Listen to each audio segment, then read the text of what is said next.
Hello friends, it's Nancy from Astrology and Angel Mediums, and today I have another card spread video to help welcome in Beltane, which this is actually a spread from Emerald Lotus Divination. I have shared a couple of the spreads that they have on their website.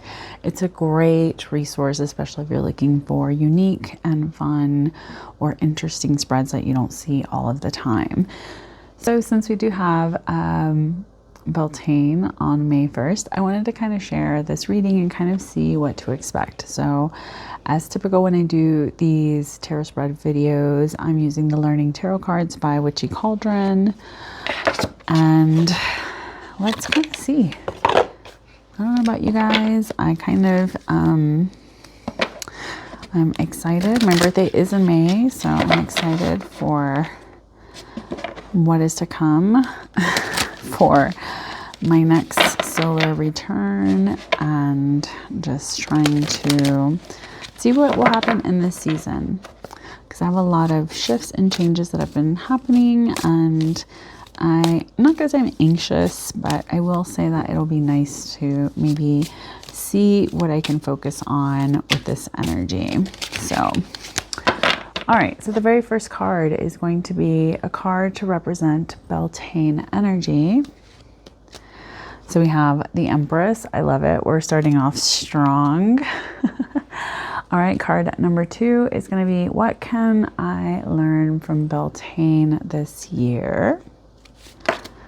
And here we have the King of Wands reversed. And then card number 3 will be, how can I let light into my life? Because Beltane is really about this kind of energy of fertility and protection from harm, enhancing growth. It is very much this kind of like bright, brilliant fire energy.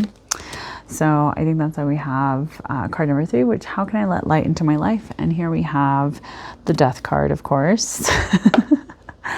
For card number 4, so what area should I light a fire to? As in, what do I need to release? Like, what area of my life needs releasing?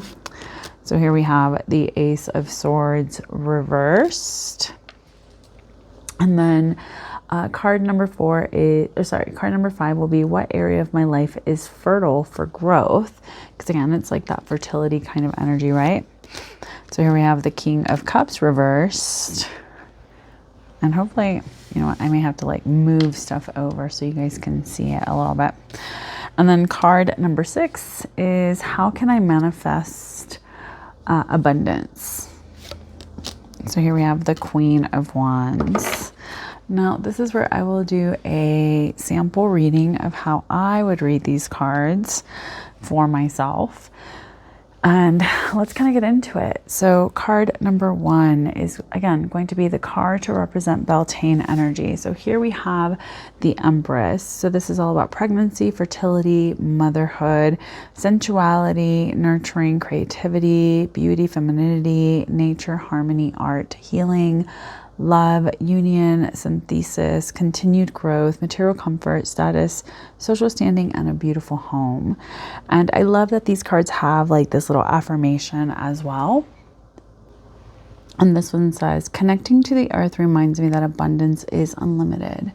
So it is May 1st. So it is the, middle of Taurus season, and it being May Day and Beltane, I think that this is a great time. We are in the middle of spring as well. So I think that this is a fabulous energy to kind of connect to, for us to look at the Empress energy. And with this, card being the representation of Beltane energy, we have a little bit of this sense of like, how can we call in more comfort? How can we, really connect a little bit more to ourselves, to sensuality, to just, again, nurturing that creative spark within ourselves, that fertility, so to speak, in the sense of what are we creating with this energy? And also just kind of taking time out to get out into nature. I think as the weather warms up, as things kind kind of become a little bit more comfortable for us to be outside. I think it's a wonderful energy to tune into. All right, card number 2 is going to be, what can I learn from Beltane this year? So here we have the King of Wands reverse, which this talks about lies, deviousness, prejudice, a liar or devious person, one whose main focus is self-promotion. Now, I live in the United States. We have a lot of very interesting things happening in our political landscape. The person that is currently in charge of our nation, or the figurehead, so to speak, is someone that doesn't have the best track record for being honest, right? So I kind of feel like this is maybe picking a little bit on that sort of energy because some stuff happened in the last week.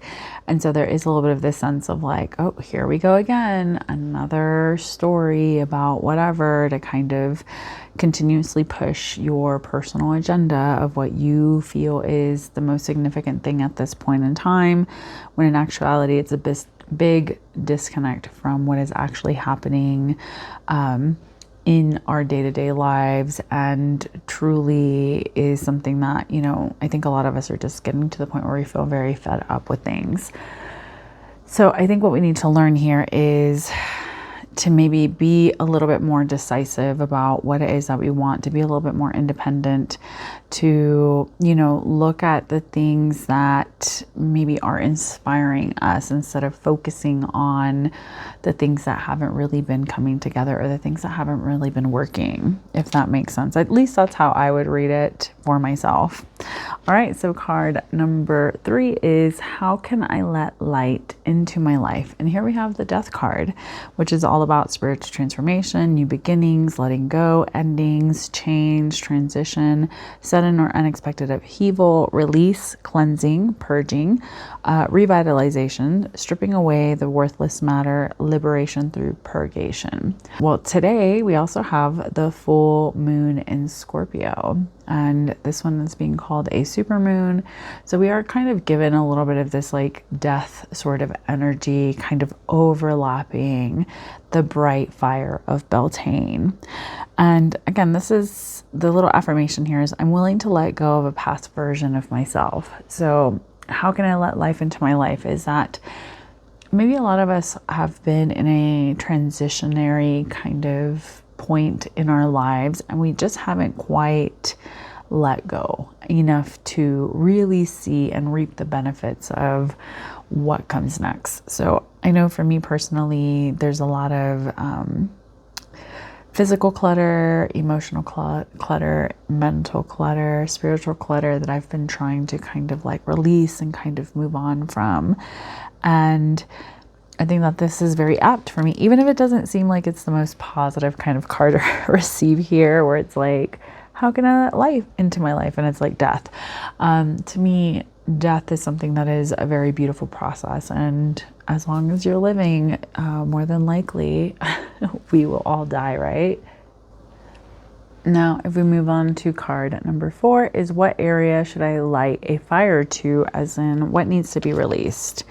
Here we have the Ace of Swords reverse. So this is a lack of ideas, intellectual inability, failure, hostility, exploitation, unclear thinking, haste makes waste. So there's a lack of clarity, right? So with this being like, what do I need to release? I think it's very apt for where my mind has been at. I've been feeling very stagnant in some ways. I haven't really been feeling a lot of like that creative energy that I like to tune into. All of like the intentions or plans that I have had in my head have, you know, kind of fallen to the wayside because of medical things that I have going on with me at the current moment, and just kind of feeling a little bit stuck as far as like, well, I can't even use my mind, and I can't even physically do stuff like how I would like. So there has been a lot of this kind of back and forth within myself. And I think that is something that I really need to light a fire to, is kind of feeling like I don't have enough within myself to find something new, or I will not be able to find that spark of creativity. I'm someone that I feel like when things kind of when push comes to shove, so to speak, I tend to have like things really just like fall into place and come together. And I hate that it's kind of like that at times, because sometimes I'm like, I just wish I was like in that flow state without all of this stress. But I guess maybe I'm just one of those that really does well working under pressure, so to speak. So I think one of the things with that is maybe my lack of clarity, and just kind of like stop wishing that I knew how it was going to look or how it was going to be.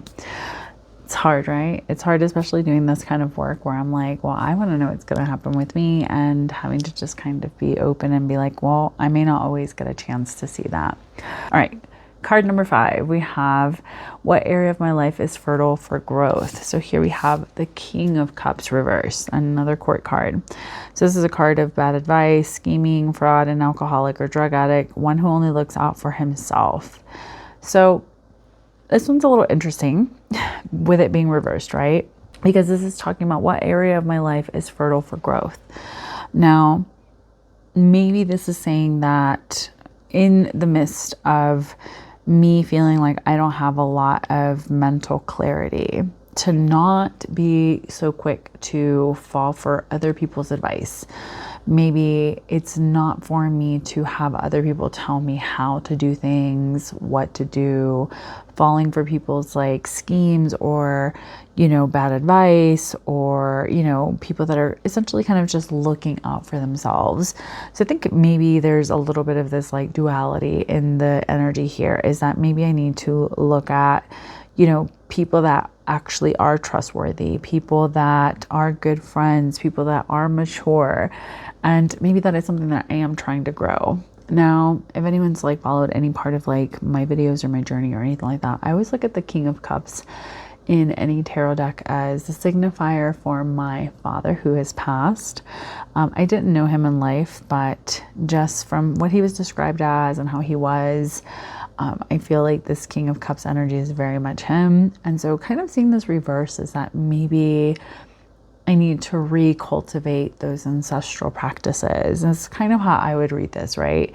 Just because it's reversed, it's maybe saying like, hey, you haven't really been leaning into the ancestral realm for assistance. You haven't really been leaning into this relationship and trying to kind of grow this a little bit further and a little bit deeper. So that's kind of how I would read it again. And that's the thing that I love about tarot, is that it speaks its own language. It can be so nuanced. It can be so personalized. Now, card number 6 is, how can I manifest abundance? So here we have the Queen of Wands, which is like the witch in tarot, right? So this is all about good business sense, vibrancy, confidence, foresight, having a helpful friend who's well liked, an attractive, magnetic, mature woman, a kind, loyal, generous, confident, and competitive woman who enjoys enterprise and the limelight and also values her home and family life. To me, with this being this energy of how can I manifest abundance, is that maybe I need to lean a little bit more into my own kind of Queen of Wands energy. One of the things that I've been struggling with recently is what will happen when I'm not able to work due to a surgery that I'm going to be having in the summertime. And so I've always been someone that's like always doing something, always finding ways to provide.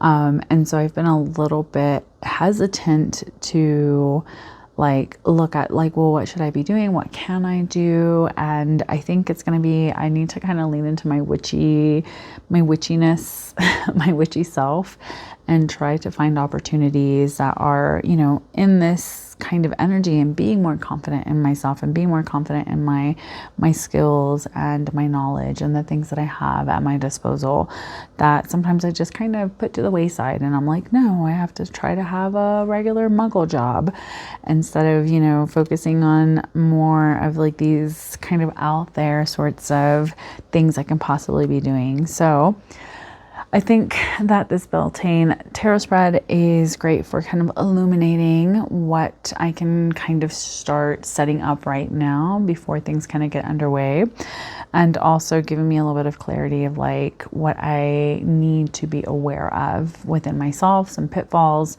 some things that may be kind of holding me back and not allowing me to really like step truly into this kind of beautiful, bright fire sort of energy.